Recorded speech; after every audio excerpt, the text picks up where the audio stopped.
Hey, what's going on, everyone? Welcome back to the channel. My name's Will and this is the Wimya YouTube channel. Quick sales pitch, like always. Like, comment, subscribe, all that fun stuff.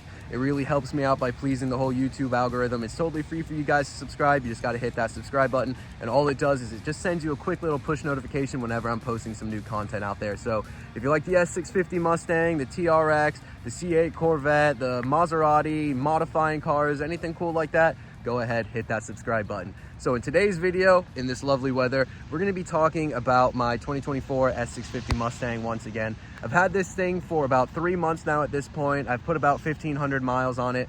So I figured it's a pretty good starting point for me to go ahead and just share some things I really do love about the S650. I didn't want to jump into making this video too premature before I actually had some real seat time and got to live with this thing for a little while. So that's what we're going to be doing today. I'm going to give you 5 reasons why I absolutely love the 2024 Mustang GT. First things first on my list is, I gotta say, the looks. I absolutely love the way the S650 looks. Now, when they first debuted this vehicle, a lot of people kind of hated on it. They didn't really like it. A lot of people kind of compared it to, I think, like a Honda or Accord or something like that.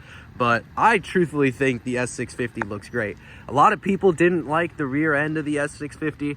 I thought it looked really good. I think it honestly does blend a good like the good points of the 550, but honestly just like a little bit more of a modern take to it. And again, a lot of people don't really love the look of the S650, but I feel like it's kind of one of those things that just kind of grows on you. A lot of people say it also looks like a Camaro, which honestly I don't really mind that either, because I thought the last generation of the Camaro also looked pretty good. But I just think the S650 just honestly just looks really tough. I really like the front end of it.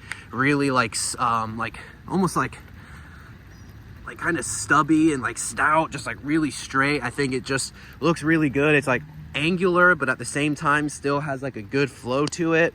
I really like the headlights on them as well, with like the multiple projectors in there. Honestly, I just really like the way it looks on the exterior. And this is like the base model as well, so it's like a non-performance pack, so you still get like the little splitter down here, which isn't all that aggressive, but I mean it does give it like a nice flow. Then especially like the little side rockers over here as well, this is all standard that comes on the base model, so I think that looks really good. And if you do go ahead and have like the quad tips, like I changed mine out, but it really does give like that aggressive look to it. And I have the spoiler delete on mine, which is kind of like a rare option. You don't really see it all too much, but when you have that, I just feel like the whole flow of the car just looks really good. So not only does the exterior look good, I think the interior also looks great as well.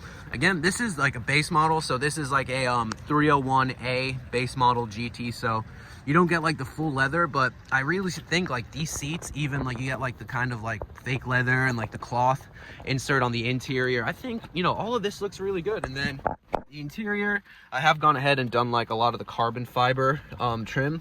Like on here you get like that faux carbon fiber, which I'm not a huge fan of, but all in all I think it looks great. But yeah, like even with like the faux carbon, it's not that bad. Like I said, this is like the non-premium, so it's like a base, so you get the 2 separate screens, but I think it looks okay. So I mean, you can turn it on, and truthfully the screens look great. Like the quality of them is really good. Yeah, again, like I just think it's a pretty big improvement from the 550. So yeah, that's just that's going to be my number 1 on my list, is just the actual aesthetics, exterior and interior. Number 2 on my list for me is going to be practicality of this thing.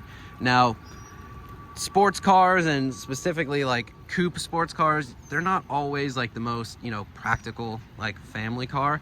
I have a wife, I have a daughter, she's 2.5 years old, and I gotta say she absolutely loves riding in this thing. Now, if you've been with the channel for a while, or you know me, I'm a Corvette guy. I had my C7, I had my C8.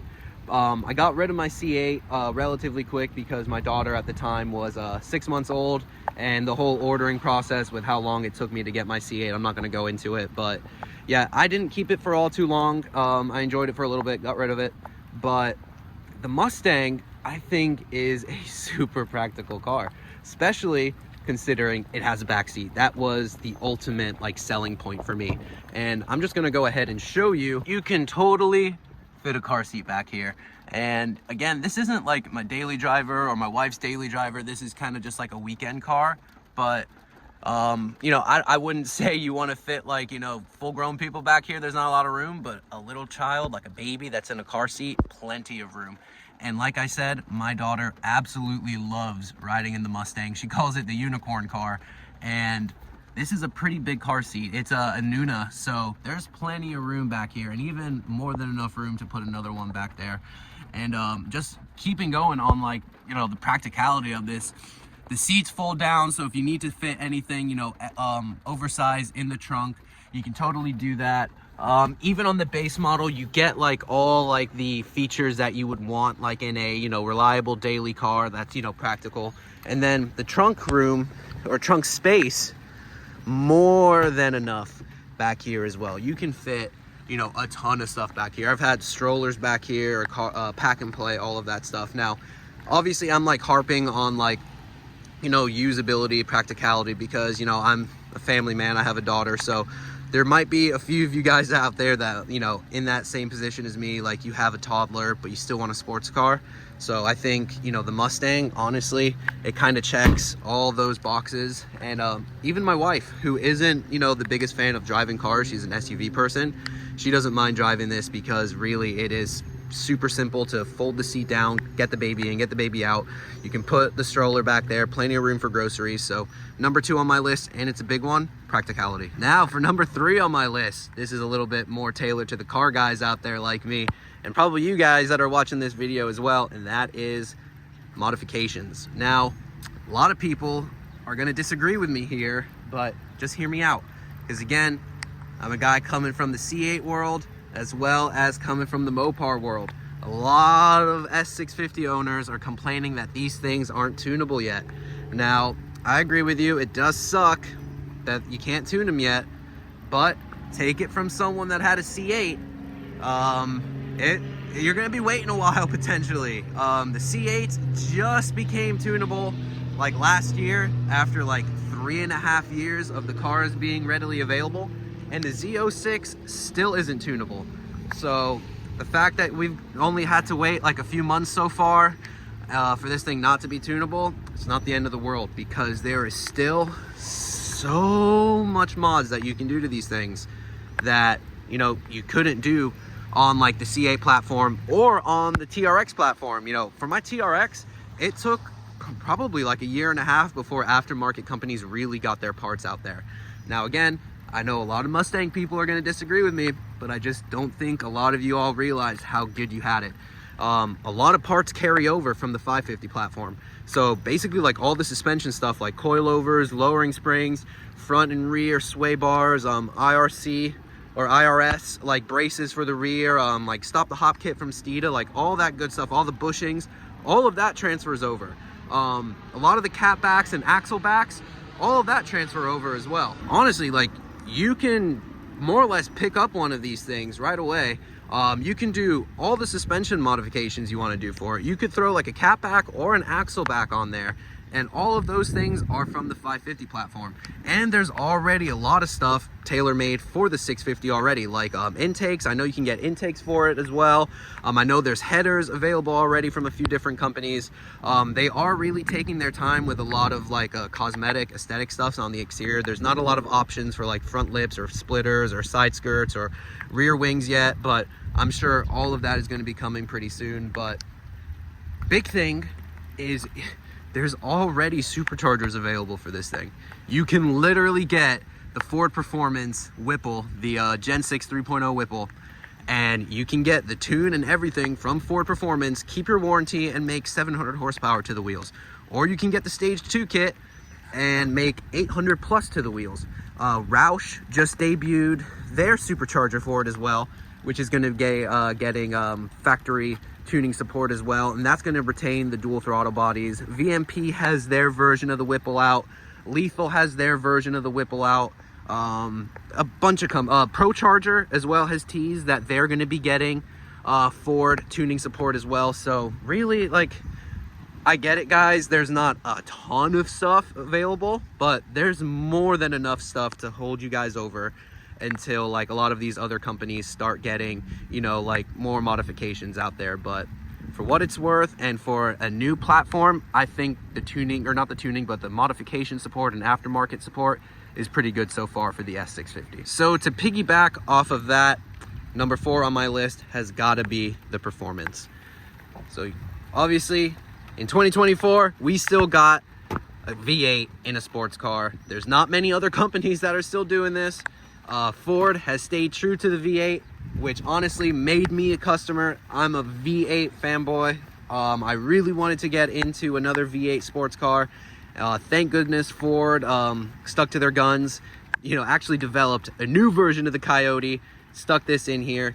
480 horsepower. I think Dark Horse even has like 500 horsepower. You know, don't kill me in the comments. I'm not a big Mustang guy, but I just got to say this thing definitely is quite rowdy. And I have the 10-speed in mind, but another massive thing is you can still get a manual sports car with a V8 in 2024 with the S650 Mustang. There's not many cars out there where you can get a V8 sports car with a manual transmission in 2024. It breaks my heart saying that, but you know, Dodge got rid of the Challenger and the Charger. GM got rid of the Camaro. So there's really not many other options out there, guys. You know, there is the Corvette that has a V8, but there's no manual transmission in it. So thank you, Ford, for sticking to your guns, still giving the car enthusiasts what they want. Sports car with a V8 with a manual transmission option. I think that is a huge plus that the S650 has going for it. And for the last thing on my list, which is going to be another thing a lot of Ford owners are going to disagree with me, but the price. Now, I don't want to come across as a douche and say that these things aren't expensive, but I have to say, and again, this is just my opinion, but for everything you're getting for a sub $50,000 car, I think it's a hell of a bargain. I paid $41,000 for this, and don't get me wrong, it's a base model, but it's still a V8, still a sports car, still brand new. It has all the technology that I showed you. It's a reliable car, it's a practical car, and it's a V8. And I paid $41,000 for it. Now, again, I understand $41,000 is a lot of money, but again, just think about all you're getting. 480 horsepower, it's a V8, brand new car, all the technology. This is with an automatic. You can still get it with a manual, and you can get one for basically $40,000. Now, I know other Mustangs, prior generations, were cheaper than that, but it's 2024. Everything is ridiculously expensive right now. So I think, honestly, all you're getting for $41,000, it's a hell of a bargain. Now, don't get me wrong, the Dark Horses, I've seen them for like 70 grand. That's expensive. I'm talking about my Mustang right here. This is a 301A base model. For $41,000, I think that's a hell of a deal. Now, like I said, a lot of you Mustang guys are going to disagree with me. That's perfectly fine. Everyone's entitled to their opinion.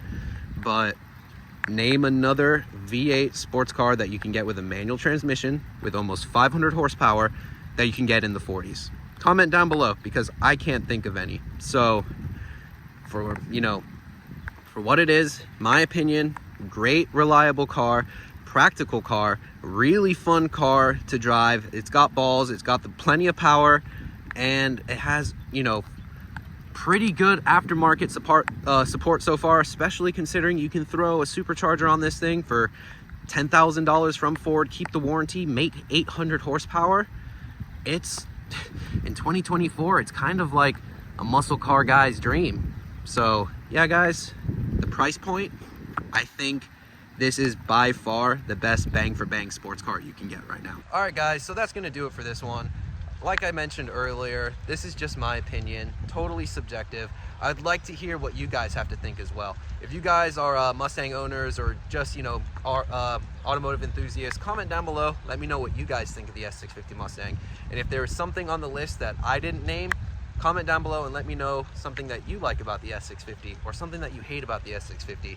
I'm still learning about Mustangs, but so far I absolutely love this thing. If you're on the fence about getting one of these, go test drive one, and I can almost guarantee that you're going to be purchasing one. Now, my name is Will. This is the Wimmy YouTube channel, guys. Thanks for watching. Hit that subscribe button.